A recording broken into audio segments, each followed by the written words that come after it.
इनको ये भी बताना जरूरी है कि यार ये फाइनल नहीं हो रहा, आप ऐसे गेम खेल लो यार। I think they can't do that against India. अगर इंडिया की स्पिन को पकड़ सकता है तो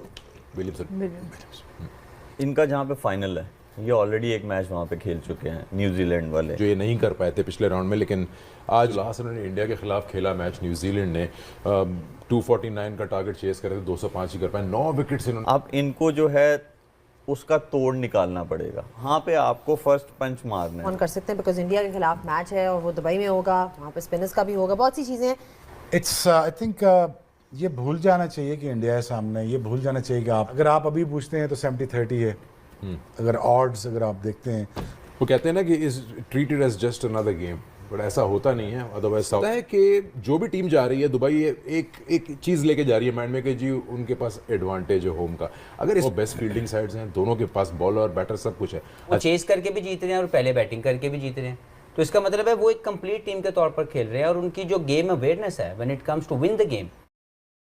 जो लास्ट उन्होंने इंडिया के खिलाफ खेला मैच, न्यूजीलैंड ने 249 का टारगेट चेस करे थे, 205 ही कर पाए, 9 विकेट्स इन्होंने स्पिन को लूज की, 7 to wrist spinners. I mean, you don't expect that from them because they have been playing well throughout against spin, unless and until उन्होंने conditions को ज़्यादा ही अंदर एब्जॉर्ब कर लिया उस मैच में। देखिए इनका जहाँ पे फाइनल है, ये ऑलरेडी एक मैच वहाँ पे खेल चुके हैं न्यूजीलैंड वाले। अब इनको जो है उसका तोड़ निकालना पड़ेगा, how to play those 4 spinners, और उससे भी ज़्यादा इंपॉर्टेंट है how to play first 10 overs. इसीलिए कॉनवे का आना साइड में बहुत ज़रूरी है। जो विल यंग है वो ज़रा कन्वेंशनल क्रिकेट खेलते हैं, तो वहाँ पे आपको फर्स्ट पंच मारना है। वो फर्स्ट पंच ये है कि फर्स्ट 10 ओवर्स में आपके एटलीस्ट 55 to 60 रन होने चाहिए। वो स्टार्ट बहुत ज़रूरी है, एक वहाँ पे इनको काम करना है। और दूसरा ये है कि सेंटनर जो है जब ये बॉलिंग कर रहे होंगे, he has to take couple of wickets in the middle overs. जब तक ये दो चीज़ें नहीं होंगी तो बहुत टफ हो जाएगा न्यूजीलैंड के लिए to beat India in UAE. To put this question to all guest over here कि अब ये क्या डिफरेंटली करें दुबई में, जो ये नहीं कर पाए थे पिछले राउंड में। लेकिन आज I think they can't do that against India. अगर आपने 100 किया तो आपने 150 करना ही है, लंबा पकड़ना है आपने। जस्ट समहाउ एक स्पिन को, अगर इंडिया की स्पिन को पकड़ सकता है तो himself. But again, I really think that इनको ये भी बताना जरूरी है कि यार ये फाइनल नहीं हो रहा, आप ऐसे गेम खेल लो यार।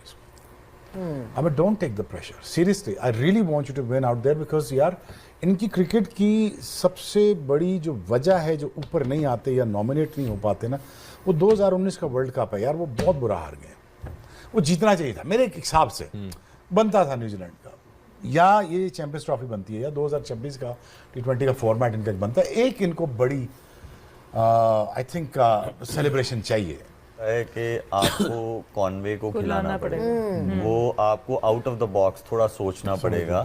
ठीक है, आप विनिंग कॉम्बिनेशन आप चाहते हैं कि वही खेले, विल यंग ने 100 भी किया हुआ है अगेंस्ट पाकिस्तान, बट कॉनवे को खिलाना चाहिए।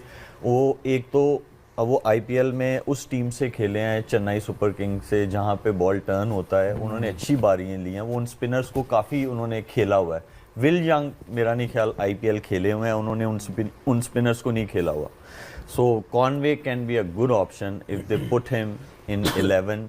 ऑन कर सकते हैं बिकॉज इंडिया के खिलाफ मैच है और वो दुबई में होगा, वहाँ पे स्पिनर्स का भी होगा, बहुत सी चीज़ें देखने वाली। एंड ये देख सकते हैं कि ऑब्वियसली न्यूजीलैंड के बॉलर्स जब हम बात करते हैं, but of course they're an unbeaten side, so you will always look at what are the ways to beat someone who has not been tested. India एक बार फाइनल में आके हारा था अनबीटन ऑस्ट्रेलिया से, वाज अ फुल साइड। आपने match शायद देखा होगा, पिछला वाला छोटा स्कोर था, 249, 205 पे आउट हो गई थी न्यूजीलैंड, विकेट स्पिनर्स को लूज की। What can they do differently in terms of mindsets before taking that flight tomorrow? Just look at the Australian team, what they have done to India team. I think it's I think ये भूल जाना चाहिए कि India है सामने, ये भूल जाना चाहिए कि आप लेसर हैं या आप अच्छे नहीं हैं। आई थिंक सेंटनर के अंदर वो बिलीफ सिस्टम मुझे नज़र आया आज एज अ कैप्टन कि यार वो चाहता है कि मैं टाइटल जीत जाऊँ। I think, but you have to do the right thing at the right times. At the same time, I think you're gonna have to bear the onslaught. जब Rohit Sharma onslaught पे जाएगा, वो आपको न्यूट्रलाइज करेगा, आपकी स्पिन बॉलिंग को, specially Santner की attack करेगा वो। Let's presume that. I think वहाँ पे आपको जरा संभालना, अपने कैरेक्टर को, अपनी टीम को संभालना है. I think देखें यार, it's अगर आप अभी पूछते हैं तो 70-30 है. अगर odds अगर आप देखते हैं तो India looks a far better side. सही. ठीक है, when it comes to batting and the spinners and comes to maturity, तो मुझे लगता है कि यार they are far better side. But if you bring your A game to that day, on that day, and you think that you know यार now we thoroughly deserve that after 35 years or 40 years, यार हम कोई world cup नहीं जीते तो इसका ये मतलब नहीं है कि वो अच्छी टीम नहीं है. ठीक है. तो जी अच्छा जी, तो ये जैसे आपने ऑब्वियसली टच अपॉन किया कि सैंटनर के अंदर एक बिलीफ है. एक और चीज़ जो उनको निगेट करनी पड़ेगी वो है इंडिया का spin attack. I mean that's going to be the key battle here कि जी उनके पास 4 स्पिनर्स हैं, न्यूजीलैंड के पास बैट्समैन हैं जो बहुत अच्छे हैं, लेकिन वहाँ पे अभी तक जितने भी हमने मैचेस दुबई में देखे हैं, चाहे वो अक्षर पटेल हो गए, चाहे वो कुलदीप हो गए, चाहे वो वरुण हो गए, सब ने अपना रोल निभाया है and they have got breakthroughs at the right time. So how does New Zealand counter that or negate that aspect of India's bowling? देखें, जो हम भी क्रिकेट खेले हैं यूएई में, स्पेशली दुबई वाले वेन्यू पे, और जो इंडियन टीम खेली है, जो उनको सेपरेट करती है दूसरी टीम से, दूसरी टीम्स के बैटर से, वो ये करती है कि उनकी स्ट्राइक रोटेशन बहुत अच्छी है. वो स्ट्राइक रोटेशन जो है ना, वो बहुत बड़ा जो है वो रोल है वहाँ पे टारगेट को अच्छी जगह पे लेके जाना. If you batting first and if you chasing, वो और ज़्यादा इंपॉर्टेंट हो जाता है. तो वो जो स्ट्राइक रोटेशन है वेरी वेरी इंपॉर्टेंट. और दूसरा जो स्मिथ ने इनिंग्स खेली है, जो 5th फील्डर था, ही टुक दोज रिस्क्स. वो डाउन द विकेट आए, उन्होंने गैप्स में जो बड़ी पॉकेट्स हैं वहाँ पे जाके उन्होंने प्लेस किया, उन्होंने 2 रन्स लिए. ये दूसरी वाली चीज़ है. तीसरी चीज़ ये है कि जो भी न्यूजीलैंड का batter, if whoever gets into 30s 40s, वो उसकी कोशिश ये होनी चाहिए कि वो उसको 80s में लेके जाए, 90s में लेके जाए और अगर अच्छा खेले तो 100 में लेके जाए. क्योंकि वहाँ पे आपको टोटल तो एक 237 हुआ, 240 हुआ, 260 समथिंग हुआ, फिर इंडिया ने भी चेज़ किया. तो वहाँ पे वो जो मार्जिन आ रहा है वो यही आ रहा है. जो चेज़ भी हो रहा है वो तकरीबन थोड़े से ओवर रह जाते हैं, तो उसमें से चेज़ हो रहा है. तो वो जो पार स्कोर है वो वही बैटर्स आपको करके देते हैं कि जो सेट हो गए हैं उन कंडीशंस में, उनका काम है कि बैट थ्रू. वो कहते हैं ना कि is treated as just another game, but ऐसा होता नहीं है. अदरवाइज साउथ अफ्रीका सारे जीत जाता मैच. लेकिन कहीं ऐसा फील होता है कि जो भी टीम जा रही है दुबई, एक चीज़ लेके जा रही है माइंड में कि जी उनके पास एडवांटेज है होम का.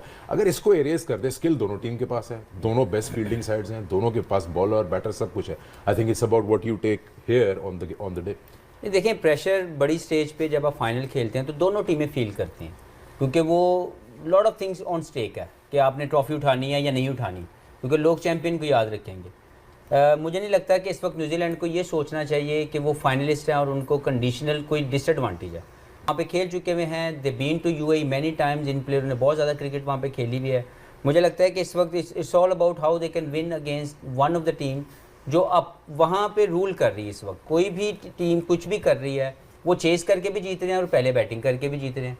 तो इसका मतलब है वो एक कंप्लीट टीम के तौर पर खेल रहे हैं और उनकी जो गेम अवेयरनेस है when it comes to win the game, उनकी प्लानिंग के अंदर उनके बैट्समैन, उनके बॉलर वो रोल प्ले कर रहे हैं जहाँ से टीम जीत जाती है. तो New Zealand I think having a momentum with them कि वो भी यहाँ से जब हार के वापस आए, दोबारा से एक अच्छी टीम जो इस टूर्नामेंट की वन ऑफ द फेवरेट्स थी उसको हरा के वापस आ रहे हैं. तो I think have more confidence in their dressing room कि अगर हम अपने स्किल्स पे अच्छा खेल गए. और उनको निगेट करने के लिए आई थिंक केन विलियमसन का 100 करना, रचिन रविंद्रा का 100 करना, डैरन मिचेल का 49 करना, और लेथम वी ऑल नो कि ही also pledge well against spinner. तो मुझे लगता है इन 4 प्लेयर्स के साथ बड़ा अच्छा कॉन्टेस्ट होगा, क्योंकि ये